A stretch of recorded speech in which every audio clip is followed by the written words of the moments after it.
कहते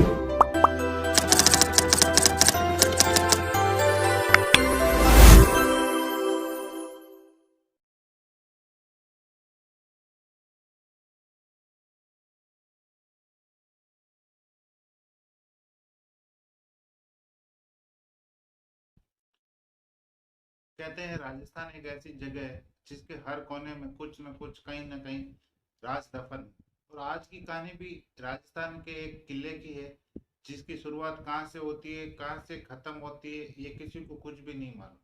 कहते हैं कि किसी एक योगी और एक तांत्रिक की श्राप की वजह से वो पूरा किला तबाह हो गया था, हमेशा हमेशा के लिए उजड़ गया था, बेजान हो गया था। आज की कहानी भी एक ऐसे किले के बारे में है जिसके बारे में अनेक कहानियां और किस्से रोज किसी न किसी के माध्यम से सुने जाते हैं। अगर भारत में किसी भूतिया जगह का नाम लिया जाए तो भानगढ़ के किले का नाम सबसे ऊपर आता है। दिल्ली से लगभग 240 किलोमीटर दूर अलवर जिले में बसे इन साइड से अरावली की पहाड़ियों से घिरा हुआ जिसका नाम है भानगढ़ का किला। भानगढ़ के किले को 1573 में आमेर के राजा श्री भगवान दास ने बसाया था। जिस समय ये किला बन के तैयार हुआ था उस समय भानगढ़ बहुत आबाद, सशक्त और बहुत खुशहाल था। उस समय भानगढ़ में कम से कम 10 से 12 हजार घरों की आबादी हुआ करती थी। फिर एक दिन ऐसा कुछ हुआ, हंसता खेलता भानगढ़ का किला खंडर में तब्दील हो गया। और आज भानगढ़ के किले के बारे में ऐसी ऐसी कहानियां, ऐसी ऐसी बातें की जाती है, जहाँ पे लोग भानगढ़ के किले में दिन में भी जाने से खौफ खाते हैं, दिन में जाने से भी घबराते हैं, डरते हैं। भारतीय पुरातन विभाग जो भानगढ़ के किले की देखरेख करते हैं, उनकी रखवाली करते हैं, उन्होंने भी एक बोर्ड लगाकर भानगढ़ के किले के सामने एक बोर्ड लगाकर सबको ये सूचित करते हैं कि भानगढ़ के किले के अंदर सुबह सूर्य उदय से बाद और सूर्य अस्त से पहले यहाँ पर कोई भी व्यक्ति इस किले के अंदर ना तो आ सकता है, ना यहाँ से बाहर जा सकता है। जो भी व्यक्ति आना है उसको सुबह सूर्योदय के बाद और सूर्योदय से अस्त होने से पहले, जो भी यहाँ पे देखना है, जहाँ भी यहाँ पे घूमना आना है, उससे पहले आ जा सकता है। सूर्यास्त के बाद इस किले में किसी को प्रवेश देना वर्जित है। भारत सरकार की ओर से मना है कि सूर्यास्त के बाद इस किले के अंदर कोई भी आ जा नहीं सकता। यानी आप दिन में वहां जा सकते हो, लेकिन अंधेरा होने से पहले आपको वापस आना होगा। इस किले के बारे में बहुत सारी कहानियां हैं। इस किले के खंडर और भूतिया होने की साफ साफ वजह तो किसी को नहीं मालूम है, लेकिन इसकी कहानियां बहुत सारी है। और उन कहानियों में से दो कहानियां सबसे ज्यादा प्रचलित है, जिसके ऊपर सब लोग सबसे ज्यादा विश्वास करते हैं और एक दूसरे को सुनाते और सुनते हैं। कहते हैं कि आमेर के राजा जब इस भानगढ़ के किले का निर्माण करवा रहे थे, तब उस किले के नजदीक एक तपस्वी योगी बाबा रहते थे, जिनका नाम था बालूनाथ योगी बाबा। तो वहीं पे वो तपस्या कर रहे थे। जब उनको इस बात के बारे में मालूम पड़ता है कि आमेर के राजा यहाँ पे एक किले का निर्माण करवाना चाहते हैं, तब तब वह योगी आमेर के राजा को एक खत लिखता है, पत्र लिखता है और उनको अपने पास आने के लिए आमंत्रित करता है। जब आमेर का राजा उनके पास आते हैं, तब वे योगी बताते हैं कि आपको भले किले का निर्माण करना हो तो करो, मेरी ओर से आपको कोई दिक्कत नहीं, कोई प्रॉब्लम नहीं है, लेकिन मेरी एक शर्त है, मेरी एक बात आपको माननी पड़ेगी कि जब आप किले का निर्माण करोगे तो उस किले की परछाई मेरी कुटिया पर नहीं आनी चाहिए। जहां मैं तपस्या कर रहा हूँ वहां पे उसकी परछाई नहीं आनी चाहिए। उस समय जो भी साधु संत सन्यासी हुआ करते थे, बहुत ही सिद्ध योगी हुआ करते थे, जो उनका कोई भी कहा नहीं टाल सकते थे, जो उनकी कोई भी बात का अपमान नहीं करते थे। तब तब राजा भगवान दास योगी बालूनाथ की बात का मान रखते हुए किले की दीवारें उतनी ऊंची नहीं करवाते हैं, किले को उतना ऊंचाई तक नहीं चुनवाते हैं जिसकी परछाई योगी की कुटिया पर पड़े या योगी के उस तपस्या स्थान पर पड़े।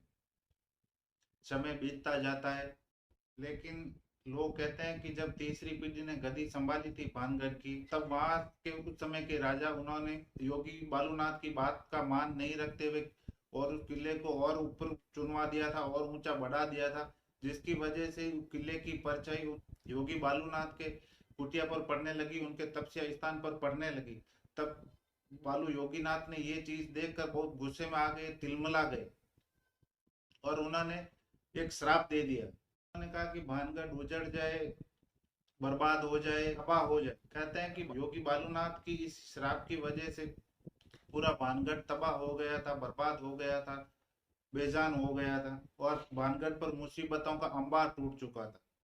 कहते हैं कि 1783 में योगी बालूनाथ की श्राप की वजह से वहां एक बहुत भयंकर अकाल पड़ा था, जिसकी वजह से चारों ओर त्राहिमाम त्राहिमाम मच गई थी। वहां पे स्थिति ऐसी हो गई थी कि लोग वहां भूखे मर रहे थे, उनके पास खाने पीने और के लिए कुछ भी नहीं था। तो वो धीरे धीरे करके भानगढ़ को छोड़ छोड़ कर जा रहे थे। और जब ये सब लोग भानगढ़ को छोड़कर दूसरी दूसरी जगहों पर जाकर रहने लगे, तब एक समय ऐसा था कि भानगढ़ पूरा वीरान हो गया था, वहां पर कोई भी नहीं बचा था, एकदम चारों तरफ सन्नाटा छा गया था, एकदम पूरा वीरान हो चुका था। इसके बाद ऐसा नहीं था कि भानगढ़ में लोग रहना नहीं चाहते थे, वहां पे लोग वापस रहने के लिए नहीं आए थे, लेकिन सब कुछ हुआ था, वापस लोग रहने के लिए भी आए थे, वहां लोग रहने की भी कोशिश कर रहे थे। लेकिन वहां पे श्रापित के बाद ऐसा हो गया था कि वहां पे जो कोई भी मकान बनाता था तो उसकी छत नहीं टिकती थी, वो छत मकान बनाए तो वो छत गिर जाती थी। ऐसा लोगों का ये मानना था कि ये सब कुछ शराब शराब की वजह से हो रहा था। इसके अलावा एक दूसरी कहानी है जिस पर लोग सबसे ज्यादा विश्वास करते थे और कहते हैं कि जब भानगढ़ किसी समय में बहुत खुशहाल हुआ करता था, आबाद हुआ करता था, तब वहां पे एक महल में एक राजकुमारी हुआ करती थी जिसका नाम था रत्नावली। कुमारी रत्नावली इतनी खूबसूरत हुआ करती थी कि उसके चर्चे आसपास के इलाकों में हुआ कर आसपास के इलाकों के जो भी राजा थे उनका शादी के लिए न्योता आया करते थे। इन राजाओं के अलावा भी एक इंसान ऐसा था जो रत्नावली से शादी करना चाहता था, उसको अपने पास रखना चाहता था, जिसका नाम था सिंधिया। वह तांत्रिक था। जब रत्नावली को उसने पहली बार देखा था तो उसके मोहित हो गया था। उसको अभी ये लगने लगा कि मेरे को रत्नावली को कहीं से भी कैसे भी करके पाना है। लेकिन तांत्रिक सिंधिया को ये भी पता था कि वो महलों की रहने वाली और मैं रोज शमशान में रहने वाला, ये जोड़ी नहीं, कभी भी ये जोड़ी नहीं बनेगी।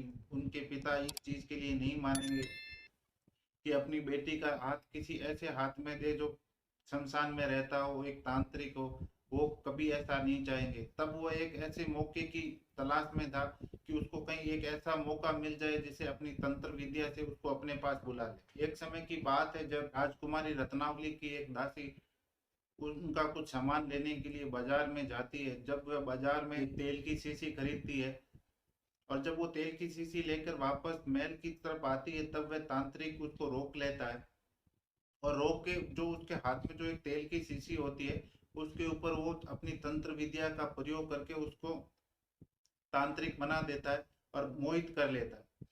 उस समय उस दासी को इस चीज का बिल्कुल भी ज्ञान नहीं था कि तांत्रिक ने उसके ऊपर तांत्रिक विद्या डाल दी है। जब वह दासी वो तेल की शीशी लेकर महल पहुंचती है और वो तेल की शीशी जब राजकुमारी रत्नावली को देती है, तब वो शीशी देखकर चकित हो जाती है और पूछती है कि इसमें तो कुछ मिला हुआ, कुछ गड़बड़ है। उसके पास भी बहुत सारी सिद्धियां थी, बहुत ज्ञानी थी वो इस चीज में। तो उसको तुरंत मालूम पड़ गया था कि इसमें कुछ ना कुछ गड़बड़ किया हुआ। जब दासी से पूछा गया कि जब तुम ये बाजार से लेके आ रही थी तब तुमको बीच में कोई मिला था, तब उसने ये बताया था कि मेरे को एक सिंधिया तांत्रिक मिला था। तब ये सारी चीज, ये सारी घटना वो समझ चुकी थी कि सिंधिया तांत्रिक ने इसके ऊपर कुछ तांत्रिक विद्या का प्रयोग किया हुआ है। तो इसका प्रयोग करने से या इसको तेल को इस्तेमाल करने से कुछ भी किसी के साथ हो सकता है। तो उसने वो तेल की शीशी एक बड़े से पत्थर के ऊपर मार दी थी। जब रत्नावली उस तेल की शीशी को उस पत्थर पे मारती है, सारा तेल उस पत्थर पे फैल जाता है और जो भी उसकी तांत्रिक विद्या या तांत्रिक जो भी उसमें क्या हुआ था वो सारा का सारा उस पत्थर के अंदर चला जाता है। तांत्रिक सिंधिया ने उस तेल की बोतल पर एक ऐसा काला जादू करके रखा था जिससे काम में लेने पर जो भी व्यक्ति उस तेल को काम में लेता था तो उसके जाल में फंस जाता था और वो उसके पास चला जाता था, तांत्रिक के पास। अपने आप से चला जाता था, ना उसको कुछ होश रहता था, ना कुछ पता रहता था कि वो कहाँ जा रहा, क्या करने जा रहा है। तो खुद ब खुद उसके पास चला जाया करता था। शक की वजह से उस तेल को राजकुमारी ने तो इस्तेमाल नहीं किया, लेकिन जब वो उस पत्थर पे फेंका था तो वो तेल सारा उस पत्थर पे लग गया था, जिसकी वजह से जितनी भी काली शक्तियां थी उस पत्थर के अंदर समाहित हो गई थी। और अब स्थिति ऐसी आ गई थी कि वो पत्थर अपने आप लुढ़क लुढ़क के तांत्रिक सिंधिया की ओर जाने लगा। तांत्रिक सिंधिया उस पत्थर को देखकर एकदम से समझ जाता है कि इसके साथ क्या हुआ क्या नहीं हुआ, इससे आगे कुछ वो कर पाता। तब तक बड़ा सा पत्थर उसकी छाती पे आके गिर जाता है। जब वह पत्थर उस तांत्रिक की छाती के ऊपर आके गिर जाता है, तब वो तांत्रिक उस पत्थर के नीचे से निकल तो नहीं सकता, लेकिन अब तांत्रिक को यह विश्वास हो गया था कि मैं इस पत्थर के नीचे ही मर जाऊंगा और मेरा अभी अंत समय आ गया। तब तांत्रिक एक श्राप दे देता है, जिससे ये कहता है कि राजकुमारी रत्नावली के साथ साथ महल भानगढ़ के महल में जो जितने भी लोग रहते हैं वो सब मर जाएं और उनकी आत्मा तय उम्र पूरी जिंदगी पर इस महल में भटकती रहे। यह कहकर तांत्रिक तो कुछ देर में मर जाता है, लेकिन कुछ समय के बाद भानगढ़ और अजबगढ़ के बीच एक युद्ध होता है, जिसके अंदर भानगढ़ पूरी तरह से तबाह हो जाता, पूरी तरह से खत्म हो जाता, भानगढ़ का पूरा अस्तित्व खत्म हो जाता। जब अजबगढ़ के सैनिक किले भानगढ़ के किले के अंदर घुसकर कत्लेआम करते हैं, तब राजकुमारी रत्नावली के साथ साथ दूसरे कई लोगों को भी मार दिया जाता है, उनका कत्लेआम कर दिया जाता है। हालांकि इतिहास में इसका जिक्र नहीं है कि भानगढ़ और अजबगढ़ के बीच में युद्ध हुआ था। इतिहास में कहीं पे भी इस चीज का जिक्र नहीं है, लेकिन सदियों से यही कहानी सुनते और सुनाते आ रहे हैं। इस युद्ध के बाद भानगढ़ कभी आबाद नहीं हुआ था, या उसके बाद यहाँ फिर कोई बसने रहने का कोई कभी नहीं आया था।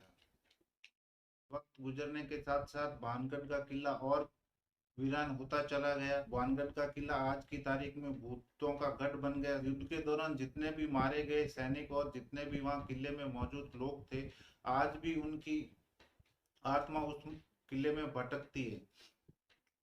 भानगढ़ में रोज रात को मेला लगता है, जो भी खंडर हो इमारतें वो सब खड़ी हो जाती है, वहाँ लोग नृत्य करते हैं, वहाँ पे राजा आज भी अपना दरबार चलाते हैं और फैसला भी सुनाते हैं। रात को ये सब भूतिया अंदाज में होता रहता है। वहाँ के लोकल लोग आज भी बताते हैं कि भानगढ़ के किले से अंदर से चिल्लाने की आवाजें आती है, रोने की आवाजें आती है, घुंघरू की आवाजें आती है। और साथ ही साथ ये बताते हैं कि अगर भानगढ़ के किले के अंदर रात को कोई शख्स चला भी जाए तो वो वापस जिंदा लौट कर नहीं आता। अगर गलती से वहां से कोई शख्स जिंदा लौट के आ भी जाता है तो उसकी दिमाग की हालत खराब हो जाती है, उसका दिमागी संतुलन बिगड़ जाता है और उसके बाद वो किसी हादसे का शिकार हो जाता और मर जाता। इसके अलावा वहां पर एक बात और भी हुई, जब भानगढ़ और अजबगढ़ के बीच युद्ध हुआ था, तब उस समय खजाना छुपा कर रखा गया था। यह था कि अगर युद्ध खत्म होने के बाद वो खजाना वहां से निकाल लिया जाएगा, लेकिन आम लोगों से उस खजाने को बचाने के लिए एक अफवाह फैला दी गई थी कि भानगढ़ के किले के अंदर कोई नहीं जाए, वहां पे आत्माएं निवास करती है। जब भानगढ़ और अजबगढ़ के बीच में युद्ध हुआ उसका कहीं पे भी जिक्र नहीं है, तो वहां पे खजाना होना इस बात का कितना सच्चाई है वो कुछ कह नहीं सकते। राजस्थान में हर किले का अपना एक इतिहास है, उसको किसने बनाया, उसका कैसे बना था, कैसे खत्म हो गया। लेकिन भानगढ़ के किले का इतिहास यहाँ तक तो मिलता है कि उसको किसने बनाया था, किसने क्या किया था, लेकिन वो कैसे तबाह हो गया था उसका इतिहास भानगढ़ के किले का आज भी नहीं मिलता। इसलिए यही चीजें भानगढ़ को और रहस्यमय बनाती है। लोग जब दिन में वहां पे घूमने जाते हैं तो बताते हैं कि यहाँ पे ऐसा लगता है कि हमारा कोई पीछा कर रहा है या हमारे पीछे कोई आत्मा चल रही है, ऐसा उनको महसूस होता रहता है। और कोई वहाँ अदृश्य शक्ति है जो पीछा कर रही है। ये सब बातें सुनकर पैरा सोसाइटी वाले लोगों ने और जहाँ तक पत्रकार और मीडिया वालों ने वहां जाकर इस चीज के लिए खोज किया, ये जानने की कोशिश की कि यहाँ भूत है कि नहीं है, या ये कितनी इस चीजों में सच्चाई है। तब पैरा सोसाइटी वालों ने केटू मीटर और अन्य यंत्रों के साथ जब रात भर वहां पर इस चीज की खोजबीन की थी, तब वहां पे इस चीज का एक मालूम पड़ा था कि यहाँ पे नेगेटिव एनर्जी तो है, लेकिन भूत प्रेत या आत्मा ऐसा होना कहीं पे भी कुछ संकेत नहीं मिला था उस समय उनको।